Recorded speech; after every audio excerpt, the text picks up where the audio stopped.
Hey, before I kick off the podcast, I just want to shout out Next Door Clothing. Next Door, a clothing brand based out of Bondi in Sydney. They're making really nice jeans and shirts and hats. So go and check out their full range at nextdoorsydney.com. They're also artists, so you can go and check out a range of art. They put on rad parties, and I love what they're doing. So nextdoorsydney.com for the full range. So let's do this. So this is for Clementine and Otis. So shout out today to our sponsors, Indosol. Get some slides or flip-flops made from repurposed motor vehicle tyres. They're a B Corp certified company that has taken over 100,000 tyres out of landfill and repurposed them. You can look good and do your part for the environment by becoming a conscious consumer. So get a pair of Indosols at indosol.com. That's INDOSOLE.com. And use code THT at checkout for a 15% discount. Delivery is fast and direct from the distributor in your region. The survival apnea course, man, I love this course. I've just finished it. It's been the most profound thing I've done in a long time. You can learn how to hold your breath, build your mental and physical resilience under duress, and become ocean resilient. Big wave surfers and free divers are using these practices regularly in their training regimes, and you can do it yourself by going to survivalapnea.com. That's survivalapnea.com, and use code THT podcast at checkout, and you'll get a 20% discount. Let's go. I'm having a good time. You are? Yeah. I can tell. We are rolling too. Terrible happy talks. Terrible happy talks. Terrible happy talks. Terrible happy talks. Today's guest is Brad Gerlach. Brad is a husband, father, surfer, and founder of Wakey Surf Co. Observing Brad over the years in surf media, his driven yet playful approach to questioning the status quo has always piqued my interest. At 20 years old, Brad was the #1 rated surfer in the world. He won several major events, making him one of surfing's biggest stars in the late 80s and early 90s. In 1991, he finished second on the ASP World Tour and abruptly quit competition to pursue a free surfing career. In 2006, Brad achieved one of surfing's greatest accolades by winning the Billabong Extra Large Award with a massive 68-foot beast of a wave at the notorious Todos Santos. Is that right? 68 feet, Brad? Yes. Was that the measurement? I'd love to know how they got the actual 8 feet. In which he was towed in by none other than the legendary Mike Parsons. As an American, he's armed with the best impersonation of an Australian accent I've ever heard, and I wonder if that's helped his transition into the country he now calls home. Today, Brad is with me from his home in Torquay, Victoria, Australia, to share his journey, experiences, challenges, and hopes for the future. Brad Gerlach, welcome. Thanks so much, Shannon. Yeah, good to be here finally. Sorry it was a struggle to get on. It's been pretty hectic, but yeah, crazy world and crazy times, and yeah, happy to be here. Thanks for having me. I'm just curious, do you think you create your own chaos? Yeah, definitely. I definitely, and I've thought of that a lot, and thought, why didn't I just stick to surfing and that's it, and keep it super duper simple? And I just couldn't handle it when I was younger. I was like, man, this is not enough for me. I need to do other things. I need to explore. I need to grow. I need to expand. I'm too curious. And kind of get way out on the branch there where it's about to break off. And I'm like, what am I doing out here? Oh, no. And fortunately, I'm still here, so the branch didn't break off and I didn't fall to my peril. But I've gotten very close. Anyway. Is Wavekey would you say it's a progression from your experience as a coach to pro surfers? It started with coaching people. I've always liked to help people. So I was saying this yesterday. There's a difference between coaching and teaching. and teaching somebody something new. And so, and coaching has a lot to do with helping the person deliver what they already know to their best. And that requires a quiet mind, confidence, and support, and possibly even some highlighting some things that they aren't paying attention to, maybe getting a person out of their it's fascinating with every different person, but a lot of athletes are stubborn, and I was, and the stubbornness is what gets you success for a while, because you're like, that's it, I'm staying out there until I make this turn, and you know what I mean. I'm being stubborn. But surfing is a art, and it's a feel sport. So you can't be too stubborn, because you'll try too hard. And when you try too hard, you lose the feel, and that's where the greatness is. So there's this beautiful sort of, there's a, you know it inside, deep inside, that there's something else you have to learn, but you don't know what it is. And so having a coach can sometimes help you recognize. My dad was my coach for years, and my dad would tell me, hey, you're just come on, let's get out. And the waves would be bumping, and I'd be like, get out? I'm going to get out. I know I'm not surfing good, but I'll fix it. And he's like, nah, let's get out. Let's go get some breakfast, or let's go just dry off, and let's just take a 45-minute break. Let's do something. You're trying too hard. And I'd be like, look at the waves are pumping. It's going to be bad later. The wind's going to, all these things, And fortunately, he was a strong personality, and he gave me so much good stuff that I trusted him. And he didn't start coaching me until I was 17. So surfing was my thing. I owned it. So I could say to him, you don't surf, and I know better. But he would say back to me, he's like, I know I don't know, but I know I'm right about this. And eventually I'd be like, okay. And he really, really was the biggest influence, and also in my confidence as a teacher as well. Thousands of hours of talking about it. I got really lucky that he fell in love with surfing. He was an Olympic diver. And so diving has all this technicality, but technicality and beyond, this specialness, this art, this making yourself beautiful, and I think that's what attracts people to their favorite surfer. They're like, I love the way that person surfs, because I love how they move and what they do. And, so there's just so much there, Like as a coach then, and you said it sounds like it's much more of a personal thing compared to teaching. What do you look for in a surfer before you agree to coach them, especially when you're dealing on the professional level? Well, first the very, very first thing is drive. And are they interested in learning? And because there's no way I'm coaching somebody, I'm not going to waste a single word on somebody if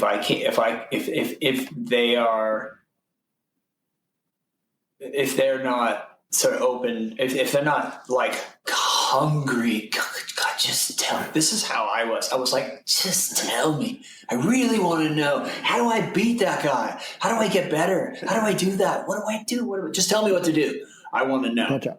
And so I had that burning. I mean, I think about it. I didn't think about it when I watched Rocky, and even that $1 Million Baby movie is amazing. Have you seen that? $1 Million Baby? I mean, he's the coach is just like, I'm not coaching her. That's a girl. I'm not doing that. No. And she's just in there going, poof, poof. And he's just like looking at her going like, man, he goes, wow, she's got more drive than anybody I've ever seen.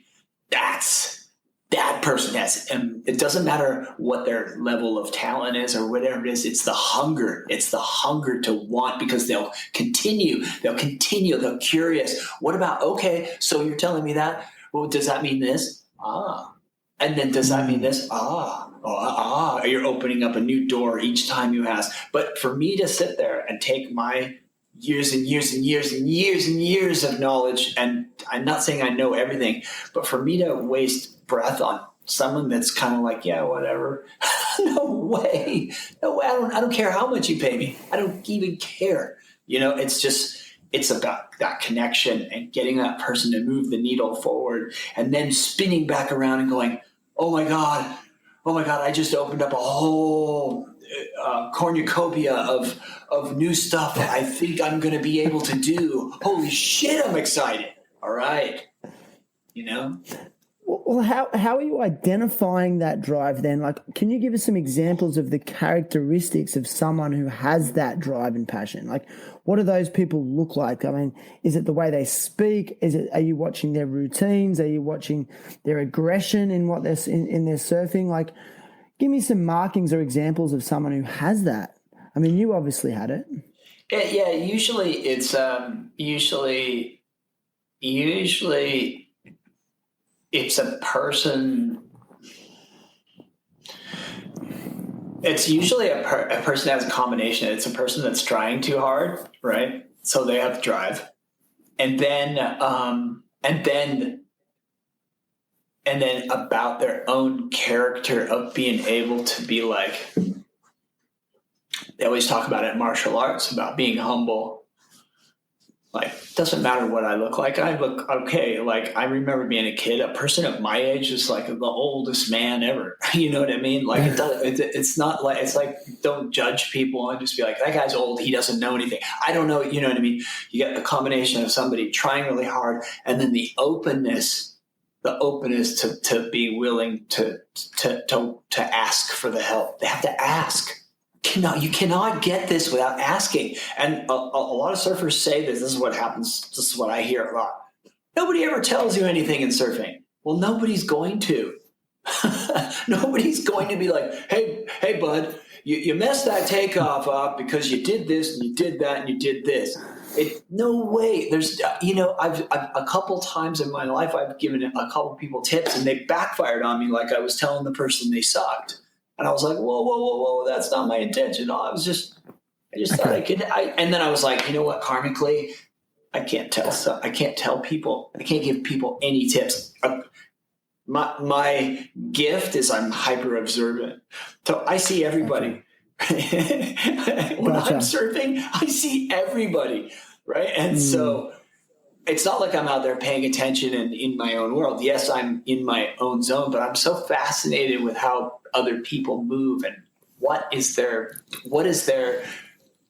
challenge? What's keeping them from ripping or and it doesn't matter if they're just intermediate or they're this or that. It's like I think that hyper observant thing is my gift, Okay, would that mean you're hypersensitive as well? Oh yeah, totally. And that hypersensitivity is what I teach in Wave Key. It's sensitivity development. It's skill development and sensitivity development so that you can receive the millisecond by millisecond information that is beyond your sort of conscious. You're going down, way down in there, and you're feeling. I mean, the stuff is happening so fast. I was at the wave pool yesterday. It's all even the wave pools, things are going super duper fast. You know what I mean? So you can't be like thinking I got enough time to think this and think that. Your body has to have this innate, like it has to have all this, and out of 15 waves, like I messed up, 12 of them, in my mind. Okay. You know what I mean? What do you regard as messing up? Catching.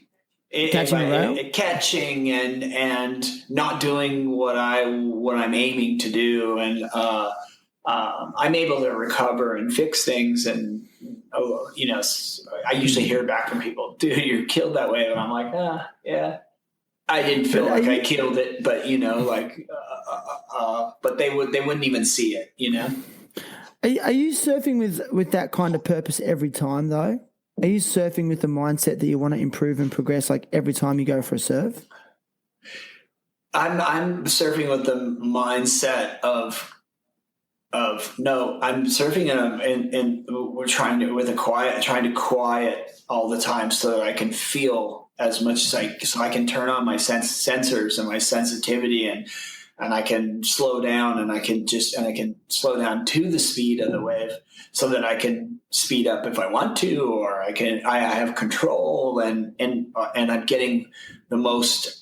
I'm harnessing the power of the wave with the least amount of effort, and also I can add in my own expression. So sometimes I can, when I feel really good, I notice like if somebody happens to be videoing or whatever,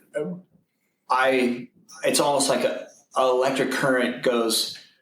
Or somebody goes, and they like I feel like once I'm in tune with it, it's like it doesn't matter that I'm 54. I still feel like I'm 16. I go, and then I'm able to go, and I can move like, and it's funny because as the older I get, that time is shorter and shorter. but it's that being above and out of the water and having control. And I'm not necessarily trying to, but if I make a mistake, I'm usually aware of it, and then I'm like, okay, cool. I'm gonna see if I can fix that a little bit on my next. But once I get into the wave, I'm not so. I can't slow down enough to be like, okay, now put my arm here and do. It's all happening too fast. So it's more about like the more I can just let myself go and feel, and less judgment. That my body clock or body time within the wave improves, and as long as I'm mobile, I see like 70. My dad's 82, and a couple years ago on the golf course, he's just like, he looks good, looks loose, doesn't look like he's hobbling out there and going like this. He's all like this, and he's 80. And I'm like, all right, if he can do that at 80, I can surf. I can probably surf pretty good up into my 70s and stuff like that, as long as I keep myself mobile, Would you say you're enjoying surfing now more than ever? Oh, for sure. For sure. Is that because you're more conscious of time and how finite our time on this planet is? Are you more grateful for every surf you get? Is that what's happened? I'm more grateful for every surf, but I'm also able to appreciate all the in-betweens, all the transitions, and the fact that I'm able to appreciate the feeling of just dropping into a wave so much more than before. Before I was more like, all right, I can't wait to get to this section where I can come off the bottom and just demolish the top. That was my joy. And that's how I started with my dad. I'd be like, man, I'm going to go out there. And I was kind of a pissed off kid. And that's a whole other story why I was, but surfing was my outlet. And so when my dad started watching me, he would say, I thought I would come in thinking, man, I killed it out there. And he'd be like, man, you look terrible. And I've told this story a bunch, but like, basically I just completely was like, what? And he'd be like, yeah, you just look, your arms are waving all over the place. You're just like, you look terrible. And I just would be like, you don't know anything. You don't even surf. He's like, I know, but it looks bad. And I'm like, oh my God. And so what happened was, after a while, I started to recognize that I was trying, he would say, you're trying too hard. And then I would do something where I wouldn't try too hard, something I totally forgot. And I didn't even actually remember or take an internal picture of or memory of. And I'd be like, that looks good. And my dad goes, there it is. That looks really good. Do that again. I'm like, how do I even do that again when I don't even remember it? But I agree. It looks heaps better. And it's throwing a lot more spray. And the one that I thought looked really good looks terrible. You're right. I'm all stiff. And I was like, wow. So it was, as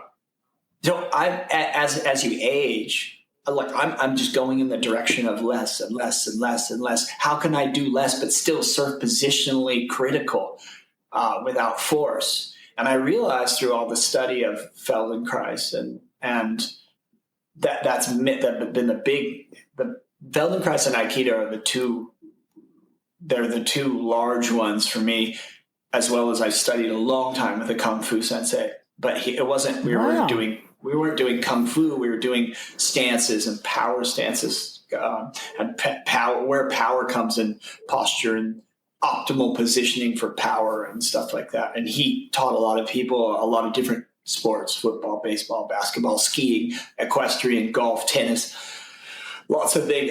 He's still my sensei. I still talk with him, but amazing. But getting this understanding that the skeleton, if you can get the muscles out of the way, and you can use the skeleton to stack your bones above your feet to be able to control the surfboard, that's how you're going to be able to surf well into your 70s. And when you lose muscle, instead of going like down the track of like, muscle, more muscle, more muscle. Oh, I'm getting older, I need a muscle. Now there is training. I do believe in that too. But if you train too hard, you can make yourself stiff and your muscles take over. And if your muscles take over, it limits your skeleton's ability to twist and fold and as well as having, injuries too. You got injuries, trauma, and that's connected to your nervous system. So you have bad habits. I mean, dude, I can just go down. I learned so much stuff. So I feel really confident as a teacher when I watch somebody, especially teaching pros, like pro surfers, like how do they get better, right? You're like, that guy's a pro. Who's actually going to say to him, yeah, you can get better? Most people are like, bow down, right? And so, but I see things and I'm like, okay, cool. And not from a conceited or cocky position, but more like a position of fascination and ability to help and say, okay, have a look at this right here. Here's where you're losing speed and here's why. And then I use WaveKey as my platform to be like, here, this is where you're losing awareness and you don't realize that your head is moving too soon or it's doing this. So let's practice it here so you can get it into your nervous system and into your sort of bones in a way. Really, that is a real, like getting it in your bones is really a good description, Or programming it into your central nervous system and your brain. Like, is that what it is? It's hard to program because program sort of brings up like it's a memory, and you can't sort of memorize something that is ever changing, never this. Like a wave is just always different. So what you're doing is you're teaching yourself, you're sophisticating your nervous system so it has awareness and it can move in 6-10 different, we can do the same thing 6 different ways. Whatever seems to be the one that is the best for the situation, that decision has to be kind of deep. You can't be like, oh yeah, here comes that thing and I'm going to do this and I'm going to twist my body and then I'm going to unload it. Like it's got to have like a naturalness to it because you're connected to your feet and connected to the surfboard. It's a worthy lifelong pursuit because not only, it's not like your body stays the same, it changes all the time. So you got this changing body all the time, different sleep patterns, different mental things, different stresses, different injuries, all kinds of stuff. So yeah, and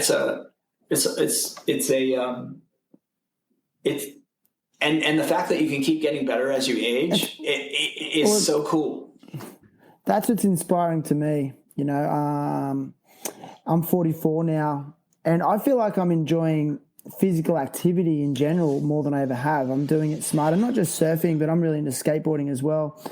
And I think because I'm so fearful of injury, I think I am more conscious of my movement patterns and refining everything and doing things smarter, because I'm in for the long game now. And once I think I change my mentality to I want to be in this for the long game, you start to think about those little 2%ers a lot more. That was for me anyway. So, but anyway, Brad, I want to go off track a little bit. You said earlier, and I hope you don't mind me asking this, that you're a bit of a pissed off teenager.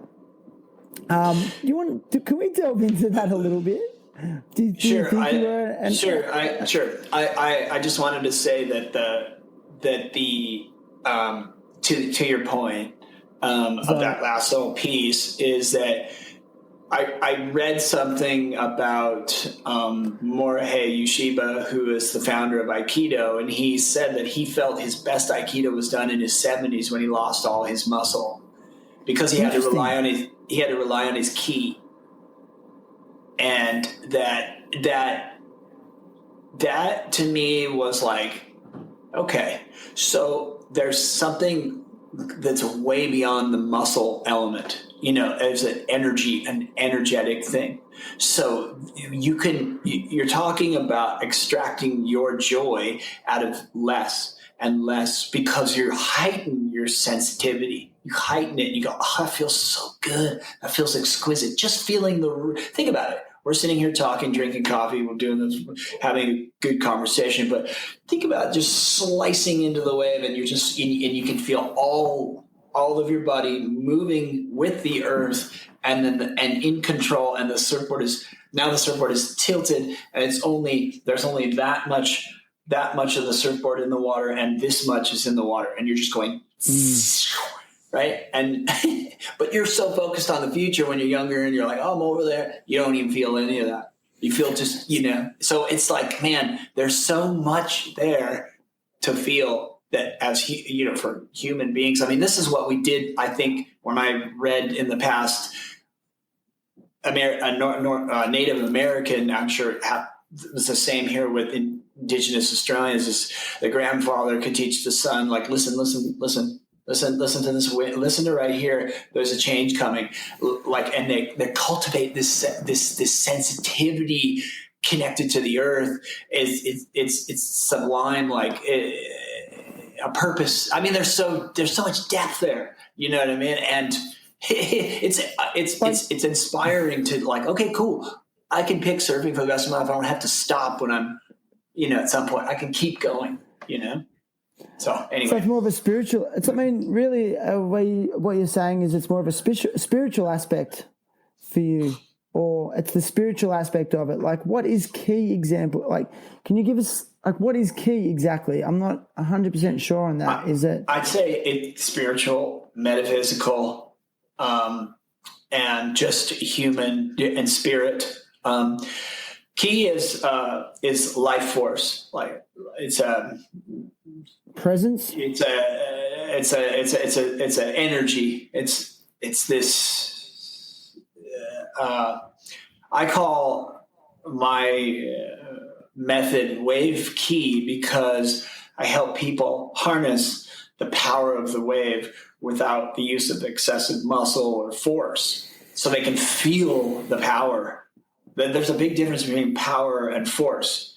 And when there's force happening, usually the ego is involved, and that's where injury happens, and that's where you're trying too hard, and there's lots of forcing going on. And there's a lot of forcing going on in surf contests. And so when you see somebody surfing without force and they're in time, that's when people are getting 9s, 10s, and getting those really high scores. It's extremely hard to do. And who are the surfers that epitomize that, in your opinion? Oh, I think Tom Curran's probably, he's probably the guy that was able to harness that, the best. And now I would say, John's got this really great sort of elastic, kind of in time with the wave. Doesn't look like he's in a hurry. In fact, when he doesn't look good, he looks like he's in a hurry. There's several surfers out there. There's a guy up north, Asher Pacey, surfs beautifully. He's really nice style, doesn't overdo it, looks, there's all different levels of it. But no, I think that I think there's just so much there for people to, and mentally healthy too. Like all that stuff is really good for your mental health. Like really to have that aspiration to go inward instead of outward, and then to be able to use surfing as to be able to go inward and feel. And a lot of people are so connected to getting the best waves, and there's a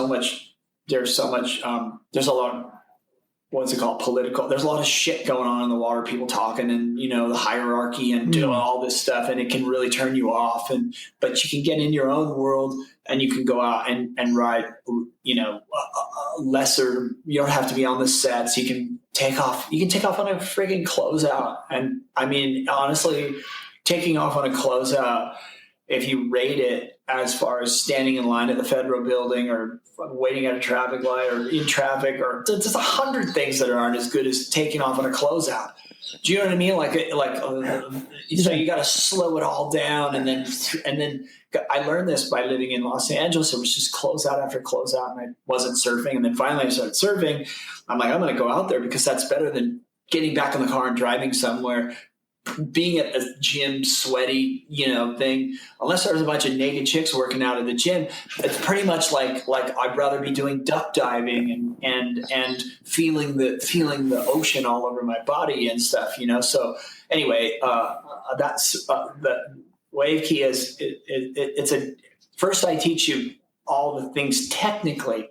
Kind of like music, you got to learn technically how to play the piano, technically how to play guitar, technically how to do these things, and then allow the person to be able to play it left-handed, play it backwards, do it this way, do it that way. You know what I mean? They've got the technicality in there. But there isn't.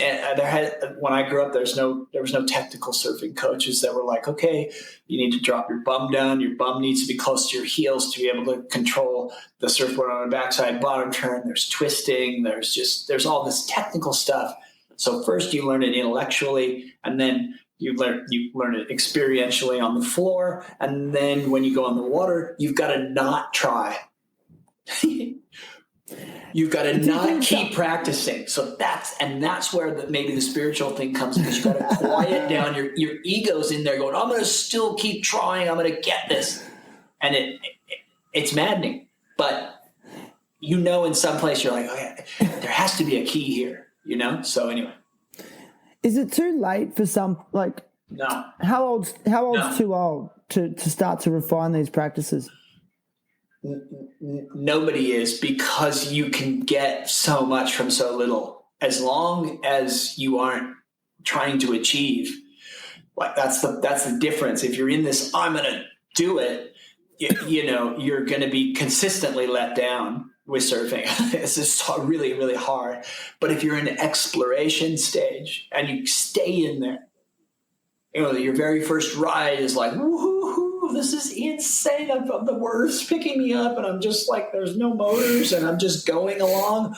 I mean, it happened to me when I was a kid, and I was like, I love this. This is my thing. This is it. This is it for me.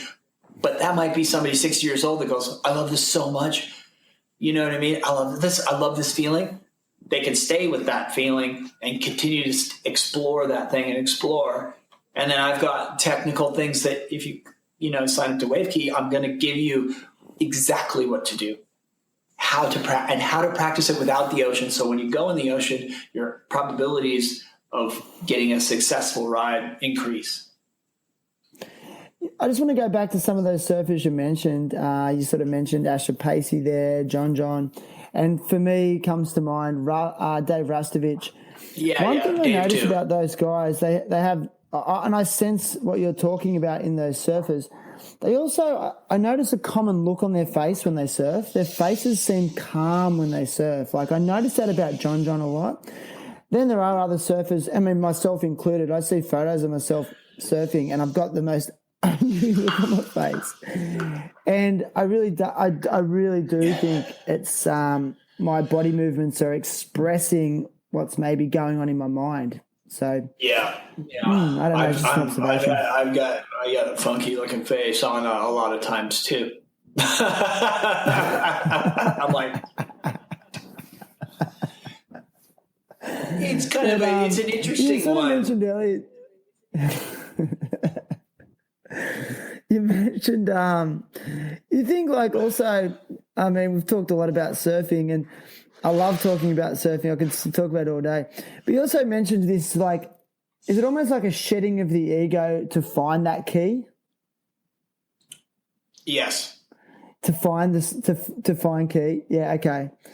I thought so. So do you, because like, the ego's here, the ego's here, and key is in the center of your body and all around. Okay. Well, what do you say then to a pro surfer that you're coaching? Like, I mean, you were coaching Connor Coffin, for example. Is that right? Yeah.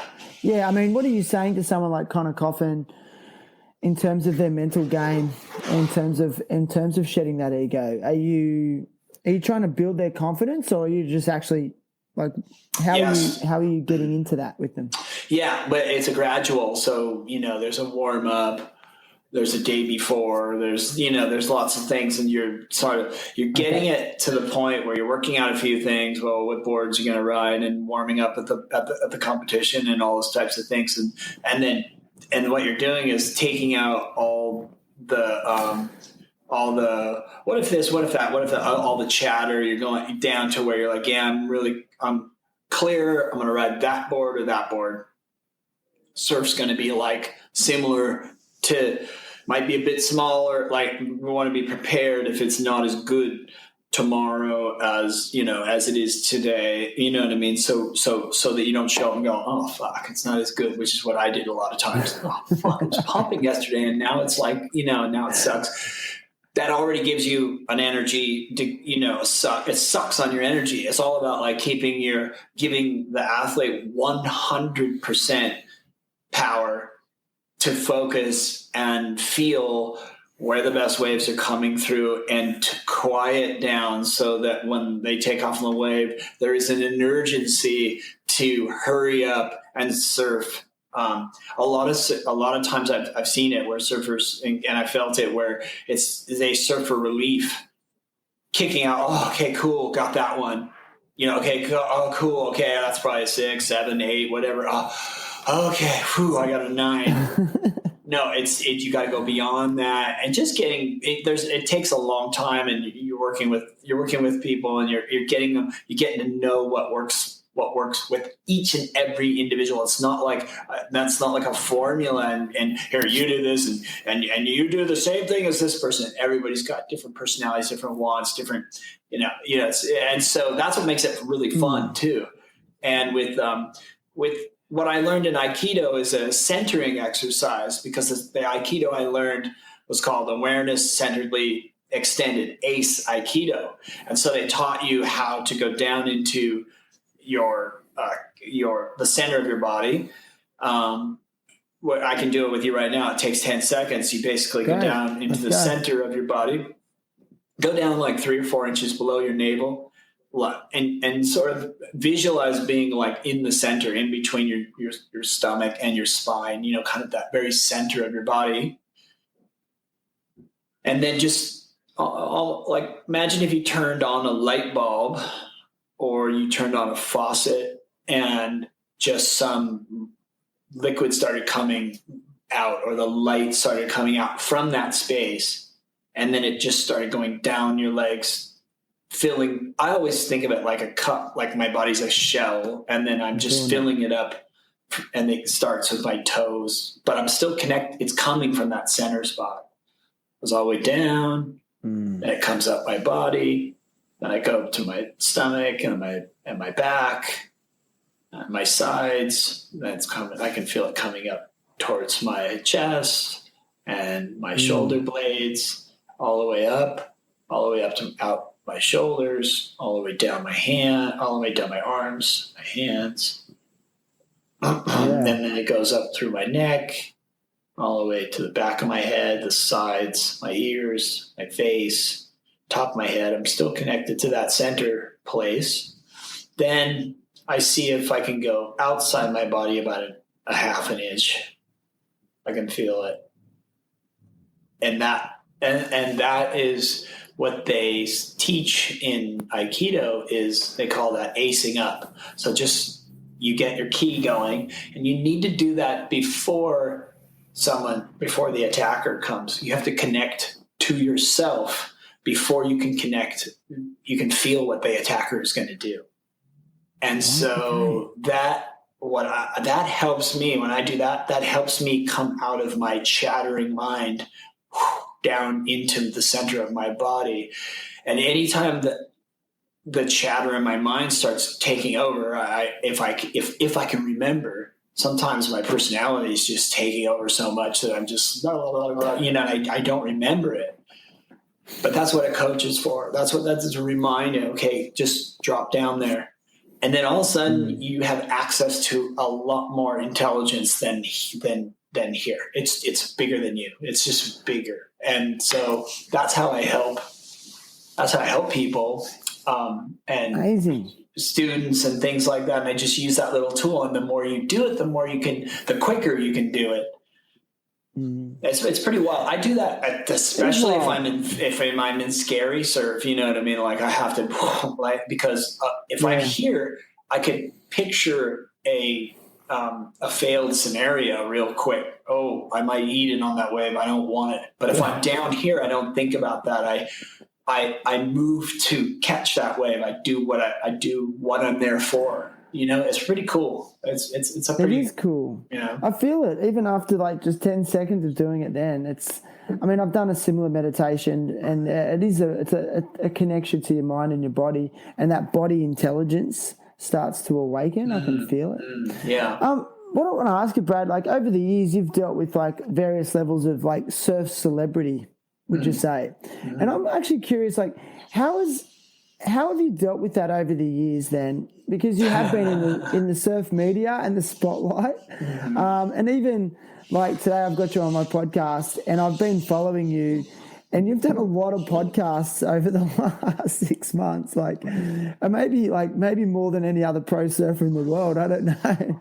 So you are someone that people are very interested in. How has that evolved? Well, when I was a kid, I wanted to be famous. My dad was famous. My dad was on TV, and my dad was jumping out of balloons. We had a consistent gig in Las Vegas. Like it was just, all I saw was my dad was my hero. And I was like, I need to be like my dad. And, so I didn't understand about fame at all. And then when I got famous from surfing, which is great because I didn't get world famous, I got just famous within surfing. The crazy thing was dealing with like my experience when I was 13 is I happened upon I was skateboarding with my friends at this little bank that we skated all the time. And one day, Larry Bertleman and Buns, like these, my heroes showed up. And we were like, whoa, and I remember that Larry Bertleman was a big hero of mine. And that's all we were trying to do was this Bertleman skateboarding technique where you just, do stuff. Yeah. And Bertleman, I was like, really, like, I must have bothered him, and he wasn't cool to me. Like, he wasn't like, all right, cool, man, cool kid, like, hey, let me just hit this bank and then I'll talk to you in a second, or just like, yeah, all right, whatever. And Dane Kealoha was there, and Dane was really nice to me, and then Bertleman was not. And I came away from it going, fuck, man, if I'm famous, I'm never going to do that to a kid. I instantly was like, I don't like Bertleman. I don't like him. I don't like him anymore. You know what I mean? And so I had a sense when I started getting famous that I had to be like nice to everybody, because I was like, man, these people are coming to me because they like my surfing or whatever it is. But not everybody was coming to me because they like my surfing. Some people were coming because they're like, that guy's famous. Let's see if we can knock him off of his happy place. And I didn't see that. So I'd just be like, wow, these people are just really being like really rude to me. And I'm like, how do I take, should I say something? What do I do here? Like, I couldn't, I'd be on a date with my lady and people would just come up and the food would come and they'd still be talking. And I didn't know how to be like, hey, I'm on a date with my lady. I'd be like, oh, okay, yeah. Oh, thanks a lot. Like, you know. And then I hit a point where I would be like, hey, fucking, I'm having like I got annoyed at people. Like, dude, yeah, like, thanks for the compliments, but you know what I mean? And then the person would be like, whoa. And then I'd be like, fuck, I did that wrong. And then, and so I kind of went through and then I learned how to like artfully, especially when we went to trade shows, I'd be talking with somebody that I had a really good relationship of somebody I had like a great memory with. We're in the middle of a punchline of a joke. I'm just there. And then some person would come up I didn't really know all that well. I'd be like, yeah, what's happening? Yeah. Like, and I'd be like, it'd be hard for me not to be like, dude, did your mother ever tell you not to interrupt? Like, I mean, it was just like, dude, it was really hard to kind of, but then I learned how to be looser and looser and looser and be like, oh, right. And use it and be like, okay, cool. And I spin it around all the time. How about you? Where are you from? What do you do? What do you do? I just started changing and I'd be like, what about you? Instead of letting them pepper me with questions. You know what I mean? And, yeah. And that's how it caused anxiety.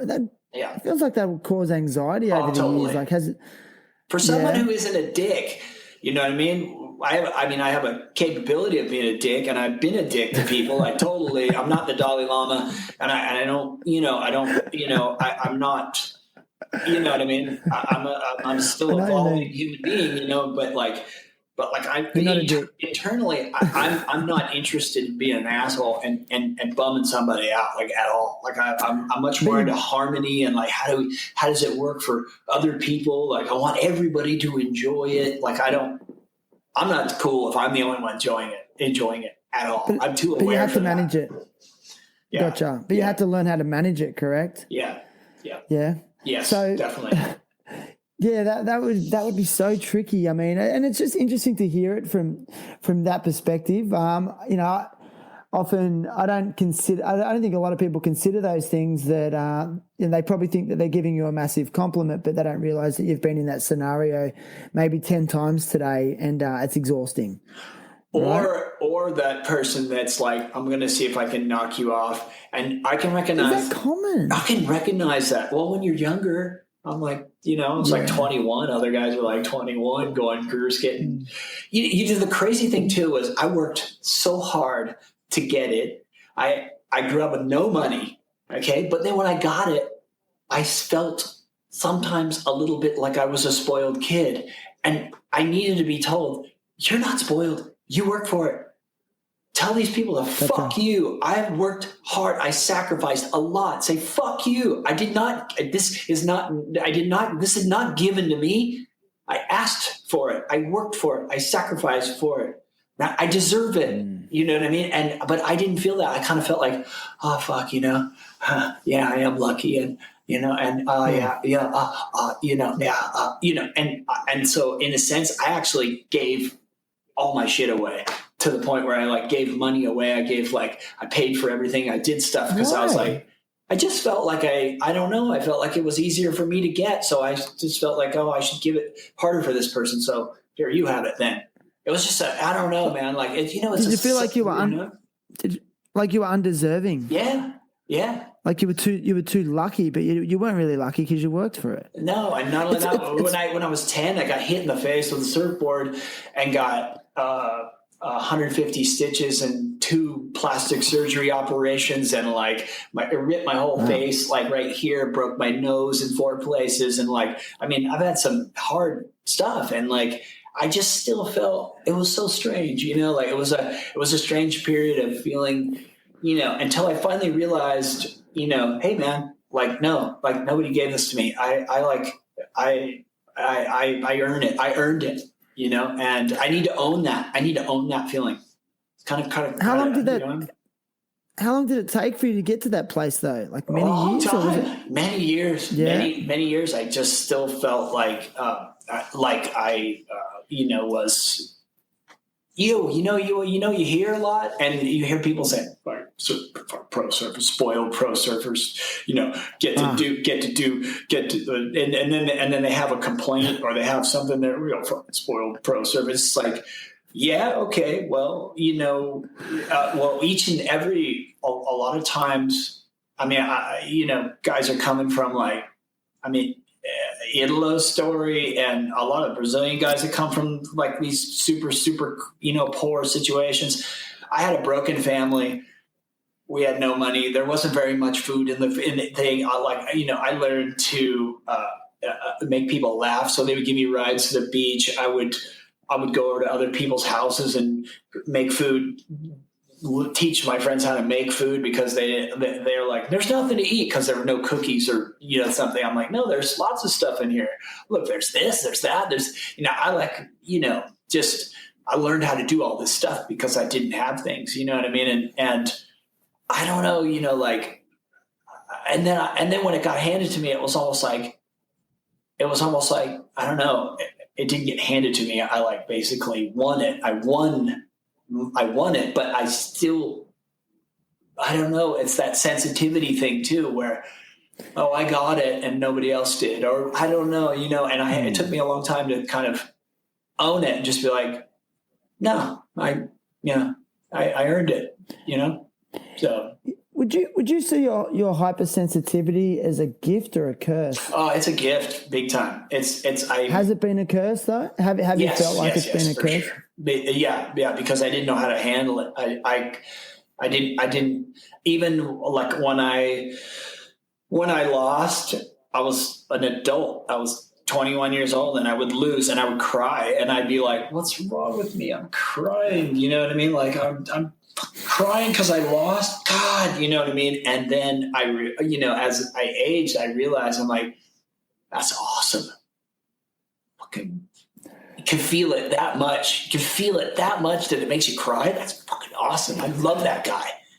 I love that guy or that girl or whatever wants it that bad. It hurts.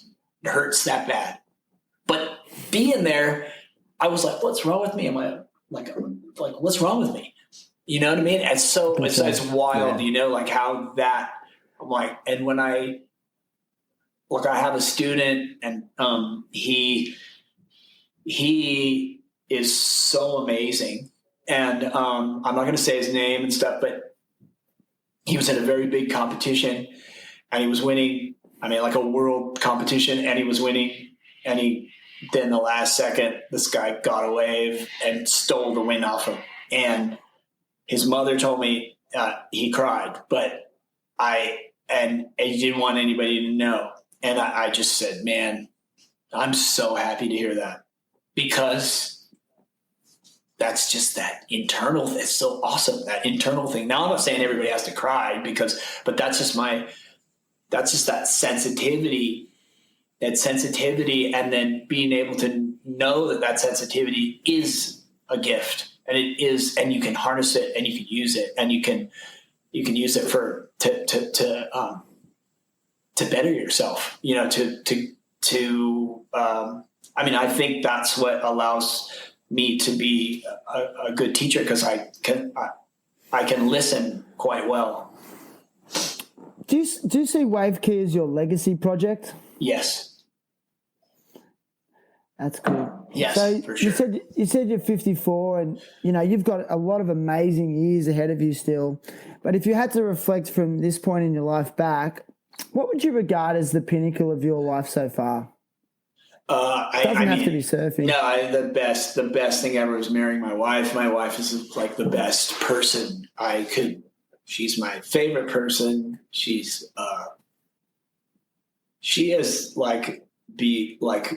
and I did so much work on myself that if I didn't do that work on myself, I never would have met her.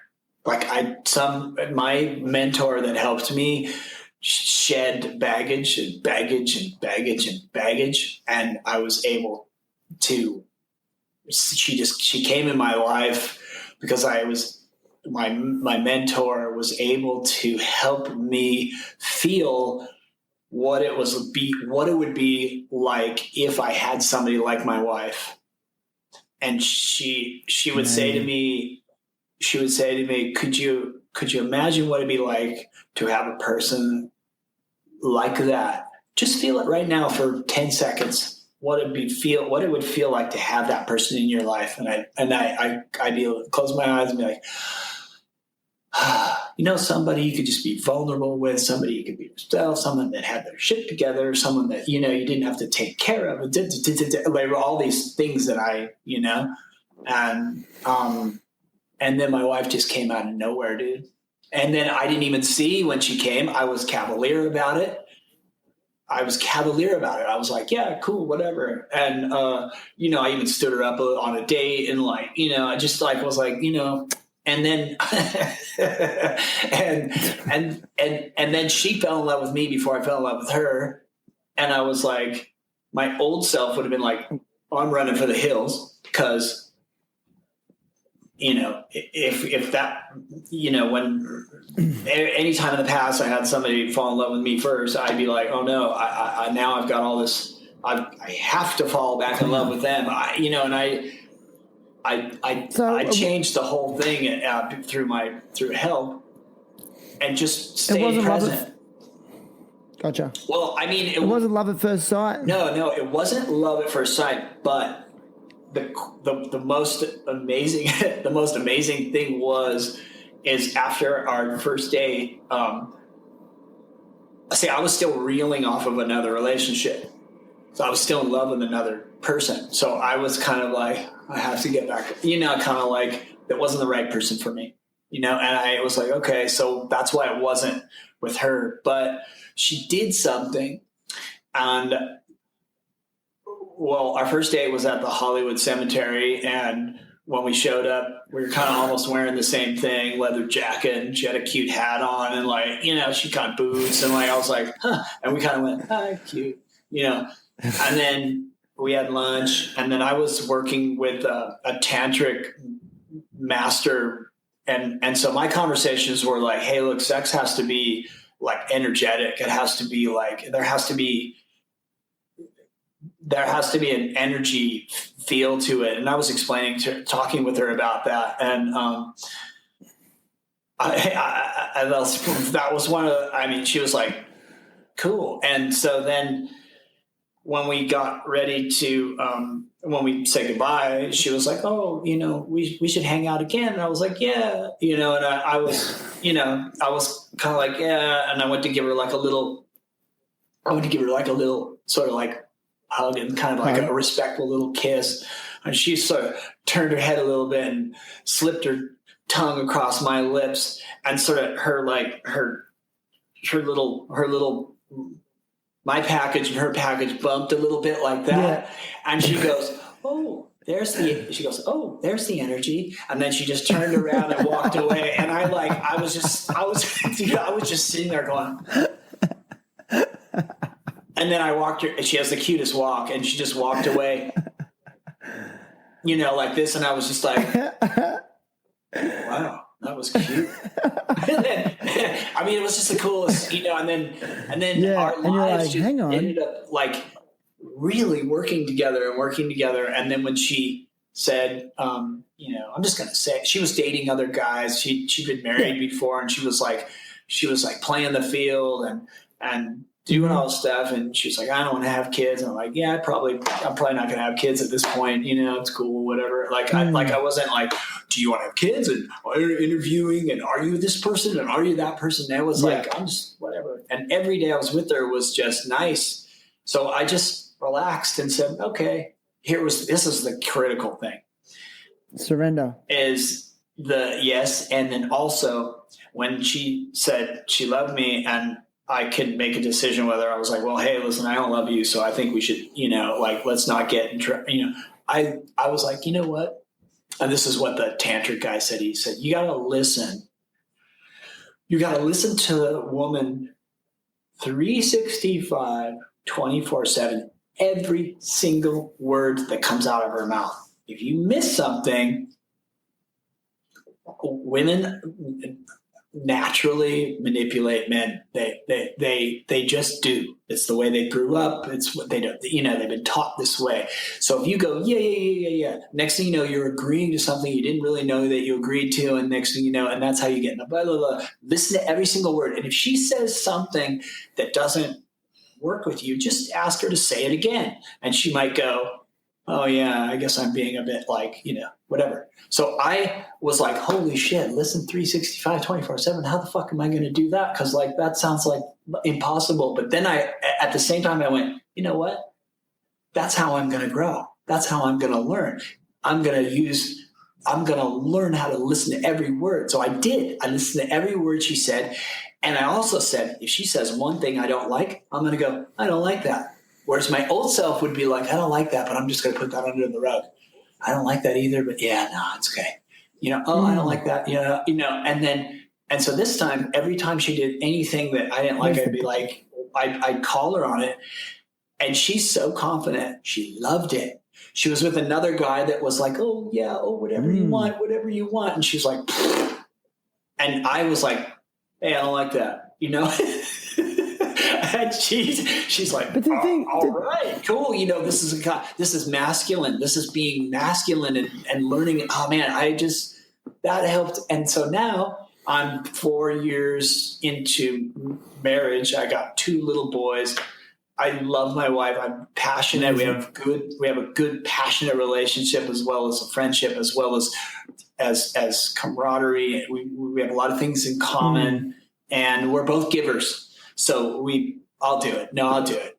I'll do it. No, I'll do it. All my other relationships, it was like I was doing everything, you know, and I'm sure some of them would argue, no, you weren't, but it was imbalanced, and this one is balanced. So, well, they say relationships take work. What do you guys do in regards to work to maintain a quality relationship? Is it? You don't have to. Is it actually like? Okay, but are you doing things like making time for each other to be with one another without the kids? Yeah, but that's what we both want to do. So we kind of help each other, and like yesterday I was with her we went to the wave pool. She came up and filmed me. And like, I mean, dude, she used to say to me before we were married, she'd be like, she would shot photos. I mean, I got to tell this story too. We went to San Diego. This is when we just started dating. Went to San Diego. Waves were really good, and I'm from San Diego, where I was living in LA. And she came with me, and I surfed this spot that I grew up surfing. There's like 200 people out there. It was big and good, but it was just like, you know, everybody in town was out because it was just happening. So she brought her camera. And she's like, oh, I'll shoot some photos. And I was just thinking, yeah, she's like, right. She's going to see me out there. You know, she doesn't surf. And she, you know, all those, I was like, fine, cool. My first wave, I got like completely barreled on it. Just, you know, I just stayed like, you know, I was like, oh my God, that's one of the best waves I've ever had out here. Oh, well, whatever. Yeah. And then I stayed out for like 2 hours. And I was also in that headspace of like, I'm just going to stay out as long as you know, I'm not going to be like, oh, I got her on the beach. I'm going to see how she deals with like this, you know. I didn't get it barely any other ways. Then I got another one, and I got really tubed on it as well. Then I came in, and she goes, she's like, I think I got it. And I was like, what do you mean? She's like, well, in the beginning, I saw somebody get a really good one, and it's pretty far out. She's like, I saw somebody get a really good one, and I shot that. And then I kind of was like, I'm going to go on a walk. And she went on a full walk. And then she came back, and she goes, and then I saw someone on another good one, and I just, you know, like, she got both my waves, and they were 2 hours apart. I just was like, are you kidding me? I was like, are you kidding me? So then anyway, so she has those photos. And then I asked her after a while, I was like, do you mind videotaping? She's like, oh, okay. And then she videotaped me, and she was like, she goes, yeah, she goes, I think I got every wave. Some guy like tried to talk to me or something. She said something. I think I might have missed the very first one. I was like, that's cool. Like I'm cool if you even get like 2 of them, you know what I mean? And she's like, no, I got everyone. And she has this like type of artistic, not OCD, but she has something where she can block out everything and really focus in. She doesn't miss anything. And so after a while, she actually started elbowing me. She's like, hey, let's go. I want to, like, I have a video. Let's go video. And I'd be like, so she's enjoying it. She's not doing it because, okay, I guess, I'll be cool with my boyfriend and I'll videotape. And she's like, no, I want to get out there, be outside and really get this and like get this, and I'm just like, are you kidding me? What guy doesn't want his chick to videotape him surfing? What guy? You tell me one person out there that wouldn't like that? You know what I mean? I'm like, oh my God. So that's just like, we just have like naming our kids, restaurants when we want to go here. Yeah, that sounds good. Like so, we just have like a natural, like, oh yeah, that sounds good. Oh, okay. Oh, okay. Sum up fatherhood. You're a relatively new father like myself. And how you feeling, bro? How does it make you feel? It's just the best. It's just the best. It's hard. It's hard because I'm still changing diapers, dude. I got 4 years down the track. I'm still changing diapers because I got a younger one than that. So I'm like changing diapers, bottles, and sometimes I'm taking the diaper out to the rubbish, and I'm thinking, I'm still changing these things. I'm still fucking changing these things. Fuck, when's this gonna end? but then, and my younger son will be like, he's like, and then something happens, and then he'll come over and go, and just give me a kiss. Oh, and like last night we were he'll come over, climb on top of me, and just sit right next to me, like right there, and just watch. We're watching like a little something or whatever, and I've been playing soccer with them and kicking the ball and like doing and the 2 little guys get along so good, and when everything else might be whatever the world is doing, whatever it is, I got my little family and my 2 little sons and my beautiful wife, and we just get along really good, and we deal with whatever comes up. We both deal with it. We don't yell at each other. You do it. No, you do it. We just, all right. Sometimes it's like the screaming it's too much for me. Sometimes I'm like, I just think men, I don't know, maybe some guys, sometimes I'm like, and then my wife understands that and doesn't yell at me and go, she never says, you need to deal with it. She just kind of goes, okay.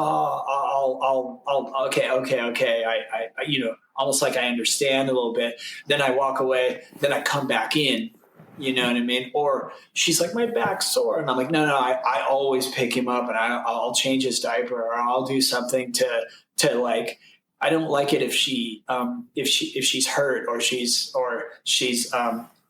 stressed or she's this. So I'm like, okay, what can I do? Like, how can I, do that? And, how do I do all this stuff? And I'm not perfect or anything, but like, I think we just have that, But she respects and understands you as a man and the masculine. And that what we can and what we are capable of and what we're not capable of. Like we're not. I'm not capable. I can't handle multi. Yes, I don't multitask well. Where women seem to multitask amazingly. So. Yesterday, my younger son was just going. He was making a bunch of noise, and I was getting my older son to bed or whatever. Finally, I just got up and I came over and I go, "Hey, stop it!" And my wife doesn't go, "Don't yell at him." She just kind of lets me do that, and he stops. You know what I mean? Like it's just it's cool because it's like I don't know. It's like a natural reaction. I was like, "Stop doing that," and then he did. He stopped. And I'm always like, "Cool, it worked." then they know that they can go to mum for a different response. And then the two balance each other out. Like, would you say that maybe the key to a good relationship is tolerance and acceptance of one another for who we are? Sorry, say that again. Would you say the key to a good marriage or relationship is tolerance and acceptance of one another? Yeah, and I think you've got to have like a mutual admiration for each other, and I really admire my wife. And she blows me away. She's so smart. She's super funny, and she's really creative. And my dad loves my wife. Was like, you finally met somebody who adds to your qualities. She adds to your qualities, and vice versa. How long did it take you to find that person then? Dude, it took so long because, and we didn't get into it, but the reason I was pissed off as a kid, it had a lot to do with my parents. So, it was more to do with my mother than my dad, even though I thought it was my dad because my dad wasn't around when I thought it was him, but it was actually my mother, and so that plays in on your relationship. That's what my mentor, she's like, yeah, you always end up dating your parents until you actually shed a lot of baggage and things and stuff like that. And I needed to do that, and I did. And my wife is nothing like my mother, so it's really good. Interesting. Without going too deep into it, do you mind like maybe sharing what shedding the baggage looks like? Was it going to see a psychologist? Was it talking with, like you said, you've got a mentor of some kind? Yeah, because I think people would like to hear it. It would help people to hear that. Sure. Yeah, my mentor who passed away last year out of nowhere. She's 70. He was only 71. Her and her husband taught a base. It's called the Sedona method, but basically it's about how we hold. When you have a feeling, you usually either suppress the feeling or express the feeling, and you don't release the feeling. Sometimes you do release the feelings. You just do. But some things you hold on to them, and so if you suppress that feeling and don't allow yourself to feel it, it can pop up later when you least expect it, because a feeling just wants to be felt, and then it can let go. So I learned how to go in and in a safe, controlled place, just bring up. I did it with my dad a ton. I brought it up. I brought his face up again and again. All the things he did to piss me off, just did it. And I completely I let go of so much stuff. And he changed before my eyes. I mean, he just changed because I allowed him to, because I stopped expecting. I stopped, it was just amazing. And I hadn't done as much with my mother, and I still need to do more stuff with my mother. But that started, and I brought up all these different people that pissed me off, that stand in my way or whatever. And then you get to the point where you're like, you thank those people because they help bring up the stuff that you've been holding on to that you can get rid of. That's kind of a quick overview of it, but I did that for years. I still do it, but I started doing it in 2005, somewhere in there, Oh, man, I use it in my teaching too, so that I don't impose my will on my students. So I'm giving them the information without imposing my will on them. Like, you need to learn this, Yeah, it helps them. It does, man. It's so powerful, man, and I'm so grateful you shared that. I really, even for myself, I needed to hear that actually, especially that part where you just said feelings just need to be felt. I know I personally will try to suppress feelings. Oh, no, I don't want to feel that. I don't want to feel that. I want to feel that. And I fight it. And it actually then makes it worse, or it enhances that feeling. And then the feeling lasts longer, especially when it comes to negative feelings. I mean, happy feelings, I want it to last forever as well, but you got to let go of those too. That's what they teach you because they can rot. And you're like, whoa, you're right. Oh my God. So yeah, that, that was one of the biggest changes of so I still do it and, I still need to do it, but it's a tool and you learn how to use it and you learn how to like, okay. It's a never ending thing, but I think I got to go because you got to go. I got to go. We got to get rolling. Right. So thanks for having me. Well, listen, bro. Hey, one more thing. If anybody, I know this isn't like a big surf podcast. I didn't care. I think it's cool to chat with people about, other topics. But if anybody wants to sign up for WaveKey, I'll give you a discount code that people could pop in and check it out. Well, we'll talk about that and just stay on the line briefly because I'm late as well. But I'm so grateful. And if you want to check out WaveKey, you can find a link to WaveKey in this episode's show notes via terriblehappytalks.com. Where you'll also find links to other episodes that you may enjoy, similar to Brad, such as Dan Mann, Dylan Longbottom. We've also had Christian Stern, Taylor Jensen, pro three-time world champion longboarder just recently, and Nick Squires, Australian surf champion as well. Brad, listen, man, I just want to say I often ask all guests to come with a cause to the podcast, something they want to advocate for. Is there a theme or is there a charity that you'd like to support or raise awareness about? Sorry, I'm sort of throwing this at you at the last second, but I have a whole bunch that I could quickly raise awareness about if you have something that's close to your heart. I think that Take Three pieces is a good one. Take Three for the Sea? Yeah. Yes. Yeah. I love that. We'll advocate for that one. And also, Brad, listen, man, I've got a present for you. It's going to be in the mail from the Australian distributor of Indosol. You'll be getting a free pair of shoes, free pair of flip-flops or slides. And you can, so go to the indosol.com website and use code THT if you want a discount on that. But, yeah, Brad, they'll be in the mail. Big thanks to Indosol. Love those guys. They've supported me now for almost 60 episodes, so I'm super, super grateful. Awesome. All right, brother. I love you, Brad, man. It's an absolute pleasure, man. And just stay on the line and let's go. You.